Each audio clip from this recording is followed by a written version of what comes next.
Continuamos hoy, amigo oyente, nuestro recorrido por este libro de Apocalipsis, y al volver hoy a esta carta a la iglesia de la Odisea, vemos que el Señor Jesús no tiene ninguna palabra de encomio para con esta iglesia.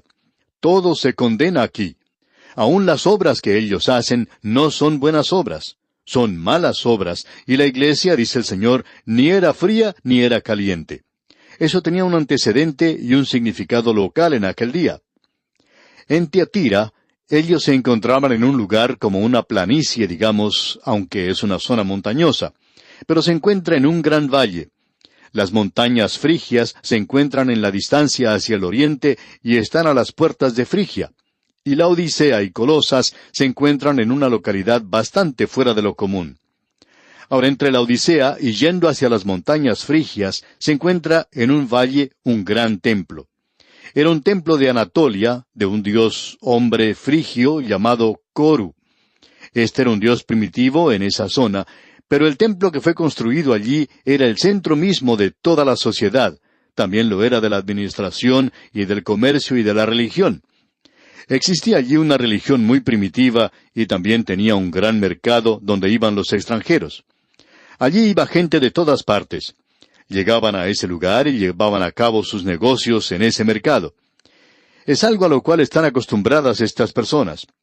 Nos imaginamos que ese gran mercado que existe hoy en Estambul es algo muy similar a eso. Ahora, ese también era un lugar donde tenían un gran colegio de medicina, y debemos repetir que esto era algo muy primitivo y muy pagano. Aquí es donde ellos desarrollaron lo que se conocía en Roma como el polvo frigio. Eso era para los oídos y para los ojos. Ellos utilizaban esa materia química que tomaban de las montañas de ese lugar, donde el terreno era algo fuera de lo común, y lo mezclaban con nardo, y se vendía por todo el Imperio Romano. Y este lugar era un lugar donde había mucha riqueza y se conocía como tal. Ya que ellos estaban ubicados en el valle, tenían dificultades en obtener agua. Cuando uno visita esas ruinas, puede mirar al sur esas montañas frigias, y algunas de ellas son bastante elevadas. En el mes de junio aún se puede ver montañas con nieve en su cumbre. Los habitantes de la Odisea, pues, construyeron un acueducto para bajar de la montaña esa agua fría y utilizarla en la ciudad. Ahora, cuando esa agua salía de la montaña, por supuesto, era un agua sumamente fría. Pero cuando llegaba a la Odisea, ya era agua tibia. Y el agua tibia no es algo muy bueno que digamos. Ahora, en el valle donde un afluente se une con el río Meandro, hay una zona de aguas termales, y estas aguas son tan calientes que producen vapor, el cual está siendo utilizado en el presente. Y se nos informa que se va a utilizar más y más, y esta es el agua más caliente que uno se puede imaginar. Mucho de eso es sencillamente vapor. Ahora, cuando esta gente sacaba esta agua caliente y la llevaba hasta la ciudad de la Odisea, para el tiempo que llegaba allí, pues ya no era agua caliente, sino que era agua tibia. De modo que, cuando el Señor le dice a esta iglesia de la Odisea que ni eres frío ni caliente, ellos sabían exactamente de lo que Él estaba hablando. Ellos eran tibios y habían estado bebiendo agua tibia por mucho tiempo. El agua que venía de las montañas, cuando salía de allí, era muy fría, y el agua que venía de las termas del río Meandro era muy caliente, pero cuando llegaba a la ciudad, no era ni fría ni caliente, sino que era agua tibia para ellos, y era algo que enfermaba de veras. Y el agua tibia enferma aún hoy. Es necesario poner un poquito de hielo en el agua, o lo bebe como agua caliente, pero agua tibia no es algo bueno. Y el Señor Jesucristo dijo que esta iglesia no era ni fría ni caliente. Dice, pero por cuanto eres tibio y no frío ni caliente, te vomitaré de mi boca. Una iglesia fría era en realidad una iglesia que lo había negado todo. Se había entrado al formalismo, estaba funcionando en oposición a la palabra de Dios y al Evangelio de Cristo. Uno encuentra esto en el liberalismo del presente. Ellos se encuentran en una posición de activa oposición al Evangelio del Señor Jesucristo. Luego tenemos la iglesia caliente. Esto nos habla de aquellos que sienten una pasión espiritual ferviente. Era como esos creyentes de Éfeso, que estaban apartándose de su primer amor.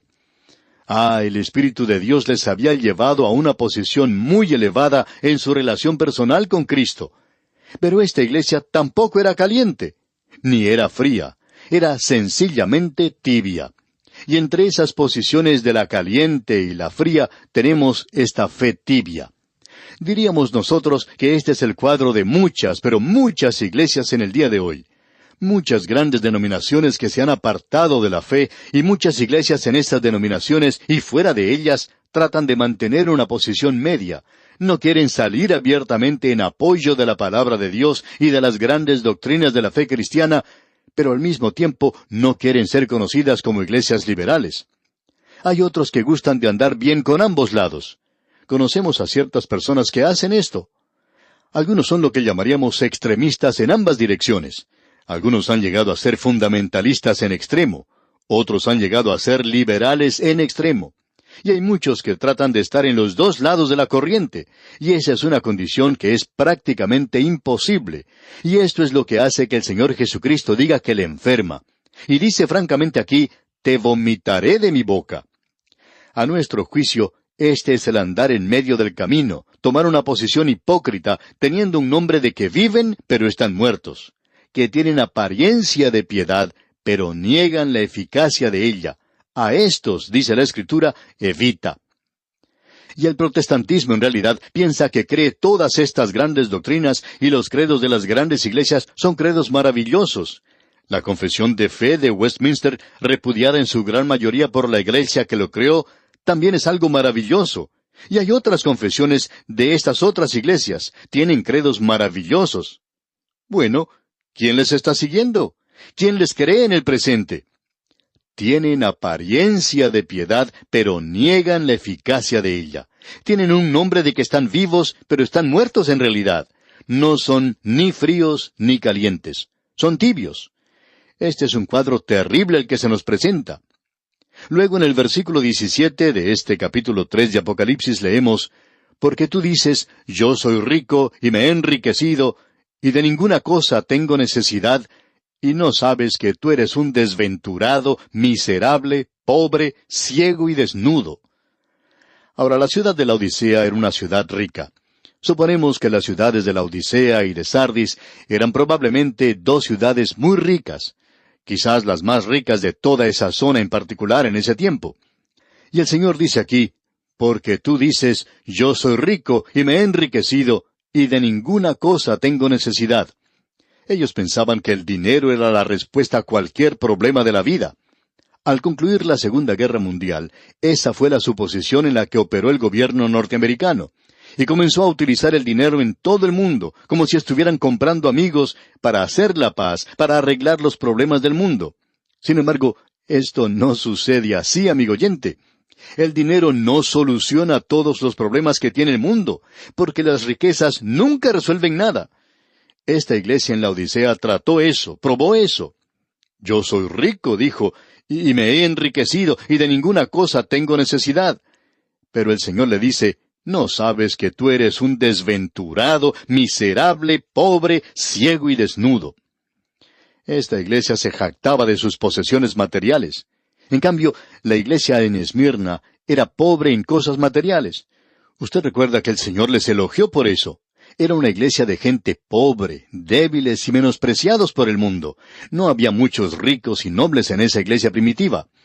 El apóstol Pablo dice en su primera epístola a los Corintios, capítulo 1, versículo 26, pues mirad, hermanos, vuestra vocación, que no sois muchos sabios según la carne, ni muchos poderosos, ni muchos nobles. La iglesia del día de hoy se jacta de su gran membresía, de la gente prominente que tiene, de las grandes reuniones, de su dar generoso y de sus edificios adornados. De esto es que nos jactamos en el presente. Permítanos citar aquí parte de un artículo que apareció hace ya muchos años en la revista que publica mensualmente el Instituto Bíblico Moody, escrito por el señor Peirce. Y este hombre dice, un crecimiento nominal en la membresía de un 20% de nuestra población en el año 1884 a un 35% de la población en el año 1959, y eso fue lo máximo, digamos de paso, 61 millones de miembros de iglesias, indican la posibilidad de una iglesia llena de enardecimiento para con Dios. Hay otras indicaciones, una riqueza más allá de los sueños más atrevidos de nuestros antepasados, una entrada de $5,000 millones en 1959, un programa de construcción donde se gastará $800 millones en nuevas iglesias, reuniones de evangelismo en masa a las cuales asisten cientos de miles de personas, y otros usos de comunicaciones masivas como radio y literatura están aumentando constantemente. Y luego sigue diciendo, la riqueza mundana es la regla establecida por la iglesia moderna. Los valores espirituales se han perdido de vista o se ignoran completamente.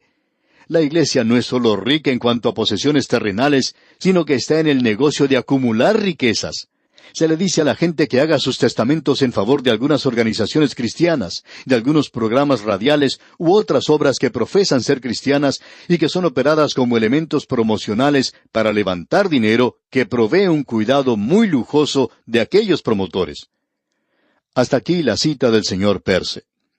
Amigo oyente, usted debería tener cuidado de ver a dónde va a parar su dinero cuando lo entrega para una obra así llamada cristiana. Debe cerciorarse de que lo que usted deja en su testamento va a ser utilizado para obras verdaderamente cristianas, y esperamos que así lo haga. Pero tiene que estar seguro que después que usted haya desaparecido, ese dinero se utilice en la forma en que usted designó que se utilizara.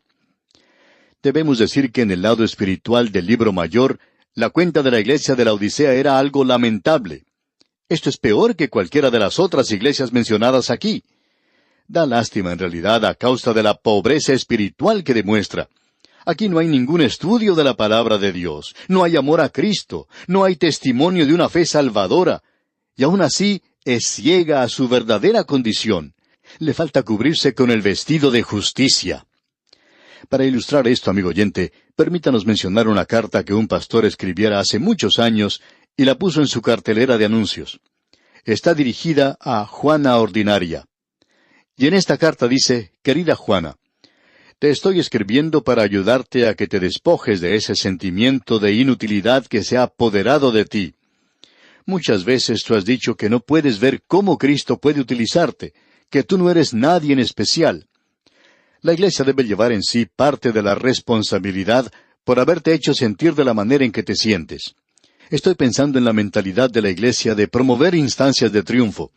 Los periódicos de nuestra iglesia siempre cuentan la historia de Juan Dinero, de cómo éste utiliza su elevada posición para testificar por Cristo. Cuando la iglesia se reúne para algún banquete, siempre se tiene el testimonio de alguna estrella deportiva, de un atleta que se destaca y que tiene el respeto de sus compañeros y quien testifica por Cristo. Esto nos lleva a pensar que si uno no tiene esa influencia del estrellato o de una alta posición en los negocios, es preferible que uno no diga nada, que a nadie le interesa lo que Cristo ha hecho por ti. Nos hemos olvidado de la realidad elemental en cuanto al testimonio cristiano, algo que debería animarte. Dios ha elegido lo que el mundo llama insensato para avergonzar a los sabios. Él ha elegido a lo que el mundo llama débil para avergonzar a los fuertes. Él ha elegido las cosas que tienen poca fortaleza y poca reputación. Sí, aun las cosas que no tienen verdadera existencia, para desinflar las pretensiones de las cosas que son, para que ninguno pueda jactarse en la presencia de Dios. Cuando el Señor Jesús eligió a sus discípulos, Él no buscó a campeones olímpicos o a senadores romanos. Él eligió a gente sencilla como tú, algunos pescadores. Uno era un político extremista, otro era un publicano, un nadie en esa sociedad. Estos hombres trastornaron el mundo romano por amor a Cristo. ¿Cómo lo hicieron? ¿Por medio de su popularidad? No tenían ninguna. Por su posición tampoco la tenían. Su poder estaba en el poder de Dios, por medio del Espíritu Santo. Juana, no te olvides de que nosotros necesitamos lo ordinario en las manos de Cristo para trastornar al mundo.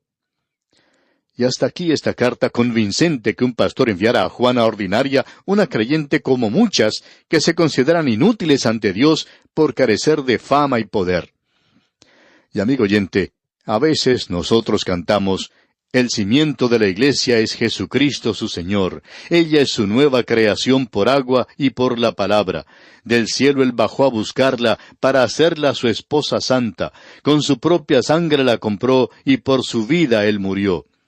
Aún así, es cierta esa inscripción en la catedral de Lübeck, en Alemania, donde dice, Me llamáis maestro, y no me obedecéis. Me llamáis luz, y no me veis. Me llamáis vida, y no me deseáis. Me llamáis sabio, y no me seguís. Me llamáis bueno, y no me amáis. Me llamáis rico, y no me pedís. Me llamáis eterno, y no me buscáis. Me llamáis virtuoso, y no confiáis en mí. Me llamáis noble, y no me servís. Me llamáis poderoso, y no me honráis. Me llamáis justo, y no me teméis. Si yo, pues, os condeno, no me culpéis. Esta, amigo oyente, es la iglesia en la Odisea. Esta es la iglesia de la cual hablaba Stanley Hyde cuando dijo, «La iglesia fracasa por no decirme que yo soy un pecador. La iglesia ha fracasado por no tratarme como una persona perdida. La iglesia ha fracasado por no ofrecerme la salvación que solamente hay en Cristo Jesús. La iglesia ha fracasado por no decirme de las terribles consecuencias del pecado, de la certidumbre del infierno, del hecho de que solamente Jesucristo puede salvar». Y luego él agregó lo siguiente, «Necesitamos saber más del juicio final y menos de la regla de oro, más de un Dios viviente y de un diablo viviente también, más de un cielo que ganar y de un infierno que evitar. La iglesia debe traerme no un mensaje de cultivación, sino un mensaje de renacimiento. Puede que yo le falle a esa iglesia, pero esa iglesia no me fallará a mí». Estamos viviendo en un mundo, en un período de la iglesia de la Odisea en el presente, y la iglesia está fracasando por no testificar en cuanto a la gracia salvadora de Dios. Luego, él dice a la iglesia en la Odisea, aquí en el versículo 18 de este capítulo 3 de Apocalipsis, «Por tanto, yo te aconsejo que de mí compres oro refinado en fuego, para que seas rico, y vestiduras blancas para vestirte, y que no se descubra la vergüenza de tu desnudez. Y unge tus ojos con colirio para que veas». Por tanto, dice, yo te aconsejo que de mí compres oro refinado en fuego, para que seas rico. Esta es la sangre preciosa de Cristo.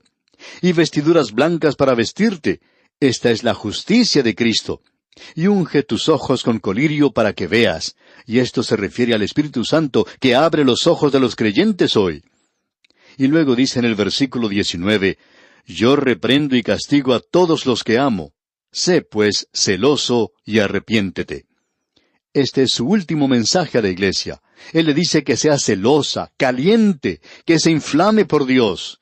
Él está ordenándole a esta iglesia a que olvide ese estado tibio y le dice, arrepiéntete. Esta iglesia necesita arrepentimiento más que ninguna de las otras. Y el arrepentimiento es para la iglesia hoy. Claro que uno no va a ser muy popular cuando le diga eso. De eso estamos seguros. Ya estamos a punto de concluir con este capítulo 3 de Apocalipsis, en estos mensajes a las 7 iglesias. Dios mediante, en nuestro próximo programa, vamos a ir con la iglesia al cielo. ¡Qué maravilloso será! Le invitamos, pues, a que nos acompañe. Mientras tanto, le sugerimos leer los versículos finales de este capítulo 3 de Apocalipsis, como también el capítulo 4 de este mismo libro, para estar mejor informado y a la vez preparado para el recorrido que haremos, Dios mediante, en nuestro próximo estudio. Que Dios le bendiga abundantemente.